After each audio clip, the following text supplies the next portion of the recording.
नमस्कार। आज अपने कक्षा 12 राजनीति विज्ञान का पहली इकाई का जो पहला अध्याय है न्याय यानी जस्टिस, उस पे जो है अपने चर्चा कर रहे थे।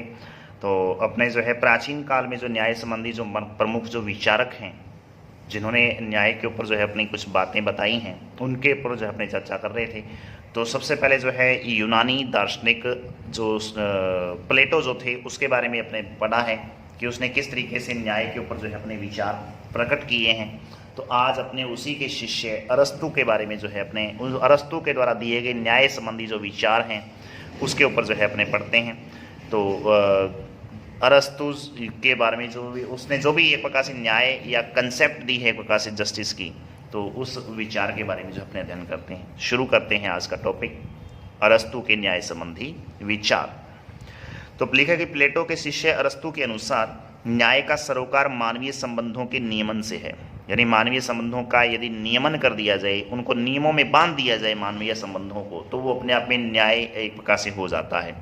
अरस्तु का विश्वास था कि लोगों के मन में न्याय के बारे में एक जैसी धारणा के कारण ही राज्य अस्तित्व में आता है। अब राज्य का निर्माण कैसे हुआ, तो अरस्तु ये कहता है कि लोगों के मन में एक जैसी विचारधारा, एक जैसा जो है मान्यता जिसको बोलते हैं, न्याय संबंधी जो एक प्रकार से जो बात जो थी वो एक जैसी धारणा जब बनी लोगों की, तो फिर राज्य का निर्माण एक प्रकार से हुआ है। राज्य का निर्माण हुआ तो राज्य से अपने आप ही नियम अर्थात जो न्याय संबंधी जो विचार हैं वो प्रस्तुत होते हैं। आगे की अरस्तु ने तर्क दिया कि वितरण न्याय के अंतर्गत पद प्रतिष्ठा और धन संपदा का वितरण अंक गणितीय अनुपात से नहीं होना चाहिए, बल्कि रेखा गणितीय अनुपात में होना चाहिए। यानी एक प्रकार से एक पद से जो है आगे कई सारी शाखाएं निकलनी चाहिए। रेखा गणितीय अनुपात में जो है प्रकार से क्या है कि न्याय का सरोकार होना चाहिए। इसका अर्थ यह है कि इसमें सबको बराबर हिस्सा नहीं मिलना चाहिए, बल्कि प्रत्येक को अपनी अपनी योग्यता के अनुसार हिस्सा मिलना चाहिए। यानी यदि अंकगणितीय आधार पर हो तो फिर तो बराबर हो जाए। यानी यदि किसी एक को कोई एक फिक्स मात्रा में या एक अनुपातिक मात्रा में एक प्रकार से उसको न्याय मिल रहा है तो दूसरे को भी उतना मिलना चाहिए, तो ये अंकगणितीय आधार पर हो गया। ये कहता है कि नहीं, अंकगणितीय आधार पर नहीं होकर क्या होगा कि न्याय जो है वो क्या होना चाहिए, रेखा गणितीय आधार पर जो है अनुपात में होना चाहिए। इसका मतलब ये हो गया कि सबको जो बराबर हिस्सा नहीं मिले उसके स्थान पे अपनी अपनी योग्यता के अनुसार सबको जो है उसका हिस्सा दिया जाना चाहिए, यही न्याय है। तो अरस्तु ने न्याय के दो रूप बताने का प्रयास किया है।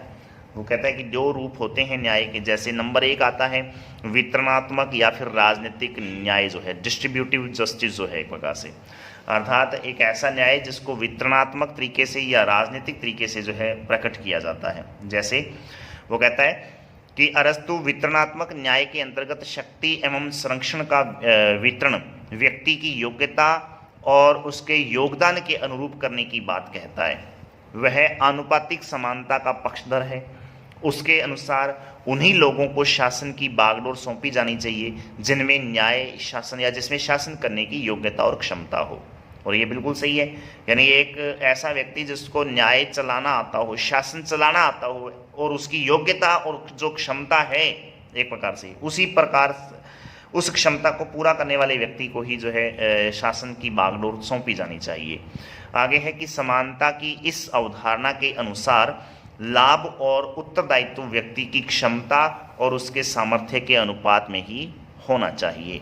ये एक प्रकार से इस अरस्तु का वितरणात्मक या फिर राजनीतिक न्याय के अंतर्गत महत्वपूर्ण बात। उसके बाद में दूसरा है सुधारात्मक न्याय, जिसमें वो एक प्रकार से न्याय में कुछ सुधार संबंधी जो है विचारधाराओं को महत्वपूर्ण मानता है।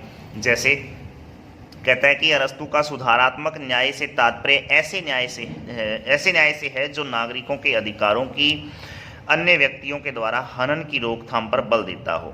सुधारात्मक न्याय में राज्य का उत्तरदायित्व है कि वह व्यक्ति के जीवन, उसकी संपत्ति, सम्मान और स्वतंत्रता की रक्षा करे। इस प्रकार वितरणात्मक न्याय से प्राप्त मनुष्य के अधिकारों की रक्षा के लिए राज्य द्वारा की गई व्यवस्था को सुधारात्मक न्याय की संज्ञा देता है वो। ठीक है जी। तो ये एक प्रकार से खास तौर पे जो है अरस्तु द्वारा जो है वितरणात्मक और सुधारात्मक जो न्याय संबंधी दो विचार दिए गए हैं वो जो है महत्वपूर्ण हो जाते हैं। उसके अलावा जो है बात आती है मध्यकाल में न्याय संबंधी क्या विचार रहे हैं। तो अलग अलग लोगों ने जो है एक प्रकार से मध्यकाल में भी, प्राचीन काल में अरस्तु और उसके गुरु प्लेटो के बारे में हम पढ़ रहे हैं। मध्यकाल में भी कुछ एक दो विचारक हैं जिन्होंने न्याय संबंधी कुछ विचार बताए हैं, जिसमें सबसे महत्वपूर्ण व्यक्ति आते हैं संत ऑगस्टाइन। तो संत ऑगस्टाइन अपने ईश्वरीय राज्य के सिद्धांत को प्रतिपादित करने में न्याय को इसका महत्वपूर्ण और अपरिहार्य तत्व माना है। वह अपनी रचना, बहुत महत्वपूर्ण है जी, ये उनकी रचना है इस ऑगस्टाइन की, द सिटी ऑफ गॉड। तो अपनी रचना द सिटी ऑफ गॉड में लिखते हैं कि जिन राज्यों में न्याय विद्यमान नहीं है वे केवल चोर उच्चकों की खरीद फरोख्त हैं। अर्थात जिन राज्यों में न्याय की व्यवस्था नहीं होती तो वो अपने आप में चोरों का, उच्चकों का या फिर डाकुओं का एक प्रकार से खरीदा हुआ एक राज्य है, जो और वो राज्य नहीं हो सकता, वो अराजक अवस्था हो जाएगी एक प्रकार से। तो ये एक प्रकार से उसने अपनी इस द सिटी ऑफ गॉड नामक पुस्तक में उसने बताने का प्रयास किया है। इसके अलावा जो है ऑगस्टाइन जो है परिवार, लौकिक राज्य और ईश्वरीय राज्य के संदर्भ में न्याय की विवेचना करते हैं। न्याय व्यक्ति द्वारा ईश्वरीय राज्य के प्रति कर्तव्य पालन को ही वह न्याय मानते हैं कि ईश्वरीय राज्य यानी जो इसको ईश्वर ने बनाया है, ऐसे ईश्वरीय राज्य की जो है एक प्रकार से के प्रति कुछ व्यक्ति के जो कर्तव्य हैं वही कर्तव्य निभाना अपने आप में क्या है जी, न्याय माना है। इस अनुसार यानी इस ऑगस्टाइन जो है एक प्रकार से व्यक्ति के अनुसार ये बातें महत्वपूर्ण हैं। उसके अलावा बात आती है मध्यकाल में ही थॉमस एक्विनास, बहुत महत्वपूर्ण जो है ये दार्शनिक रहे हैं। तो थॉमस एक्विनास कानून और न्याय को परस्पर संबंधित मानते हुए न्याय की निम्नलिखित परिभाषा व्यक्त करते हैं। कानून और न्याय को जो एक प्रकार से परस्पर संबंधित, एक दूसरे के साथ जुड़ा हुआ मानते हुए उन्होंने न्याय की जो है कुछ परिभाषा देने का प्रयास किया है। वो कहते हैं कि न्याय एक व्यवस्थित और अनुशासित जीवन व्यतीत करने तथा उन कर्तव्यों का पालन करने में निहित है जिनकी व्यवस्था मांग करती है। यानी ऐसी व्यवस्था जिसकी एक प्रकार से मांग बढ़ रही है, उस मांग की एक प्रकार से उस मांग का पालन करने और उसके साथ साथ में उन कर्तव्यों और व्यवस्थित और अनुशासित जीवन व्यतीत करने, इन सबको जो है का पालन करने में जो कार्य होते हैं वो सारे के सारे न्याय से संबंधित कार्य हैं।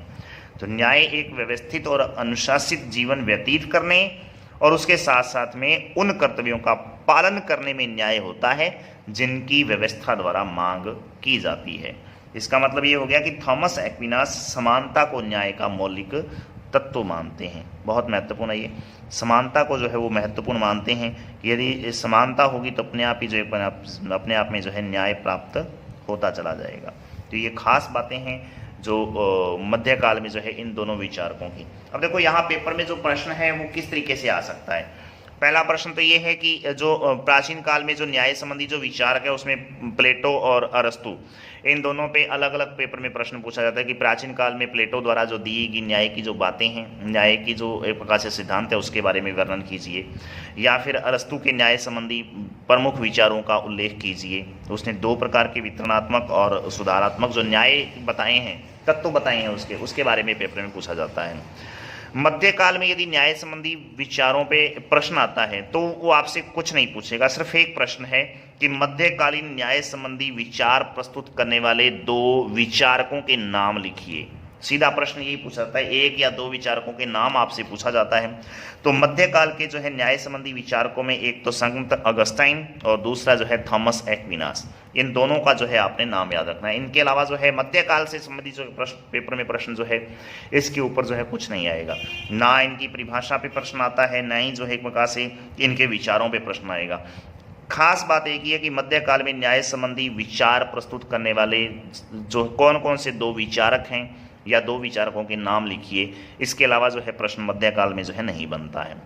मोस्ट इंपॉर्टेंट हो जाता है अपने आधुनिक काल में न्याय संबंधी विचार, और ये जो है काफ़ी महत्वपूर्ण है। इसमें जॉन रॉल्स के जो न्याय संबंधी विचार हैं वो काफ़ी महत्वपूर्ण हो जाते हैं मध्यकाल में। तो अपने इसको जो है नेक्स्ट वीडियो में जो है इसके बारे में जो अध्ययन करेंगे। आज के लिए इतना ही। धन्यवाद। जय हिंद, जय भारत।